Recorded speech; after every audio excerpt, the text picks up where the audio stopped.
అందరికీ నమస్కారం.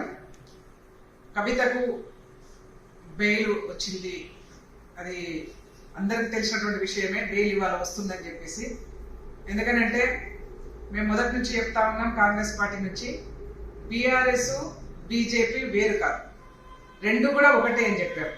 మనం నిన్న చూసాం, కేటీఆర్ హరీష్ రావు ఢిల్లీకి వెళ్తూ మొత్తం ఉన్నటువంటి ఎమ్మెల్యేలందరినీ కూడా ఎంబడి పెట్టుకొని పోయారు. ఎమ్మెల్యేలతోని అందరినీ మొత్తం బీఆర్ఎస్ ఎమ్మెల్యేలు అందరూ కూడా కలిసి బీజేపీ ఆఫీస్ ముందుట ఇవాళ పరేడ్ చేసి బెయిల్ తెచ్చుకున్నారు. అంటే వాళ్లకు వీళ్ళకు ఉన్నటువంటి అండర్స్టాండింగ్ ఏందో మనకు అర్థమైపోతుంది. కాబట్టి ఇలా కొత్త అంశం అని మేము అనుకోవట్లేదు. మేము మొదటి నుంచి కాంగ్రెస్ పార్టీ చెప్తూనే ఉన్నది ఒకటే అంశము, Bharatiya Janata party BRS party కలిసి ఉన్నాయి అనే దానికి ఇవాళ సాక్ష్యంతో బయటపడ్డది. ఇవాళ కోర్టు నుంచి బెయిల్ కవితకు రావడం అంటేనే అర్థమవుతా ఉన్నది దీని వెనుక ఏం నడుస్తా ఉన్నదో. కాబట్టి ఇది కొత్తగా ఏం లేదు, అందరూ కూడా ఊహించినటువంటి విషయమే. కాబట్టి నిజమైనది నిలకడతో తెలిపోతుంది భవిష్యత్తులో.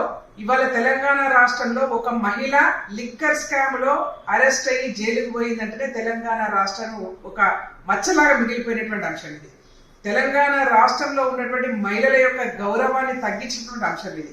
కాబట్టి వాళ్ళు చెప్పాలి, కేటీఆర్ గాని హరీష్ రావు గాని వాళ్ళు చెప్పాలి, వాళ్ళ చెల్లె ఎందుకు జైలుకు పోయిందో చెప్పుకోవాలి బయటికి. అది చెప్పే దమ్ము ధైర్యం లేదు, కానీ తెలంగాణ రాష్ట్రంలో ఉన్నటువంటి మహిళల్ని కించపరుస్తూ మాట్లాడుతున్నారు వీళ్ళు. కాబట్టి ప్రజలు అర్థం చేసుకోవాలని చెప్పేసి మేము కోరుతా ఉన్నాము. మొత్తం ఎమ్మెల్యేలను తీసుకొని పోయి భారతీయ జనతా పార్టీ ఆఫీస్ ముందు పరేడ్ చేసి వాళ్ళు బెయిల్ తెచ్చుకున్నారు వీళ్ళు. వీళ్ళకు ఉన్నటువంటి అండర్స్టాండింగ్ ప్రజలు గమనించాలని చెప్పేసి మేము కోరుతాం.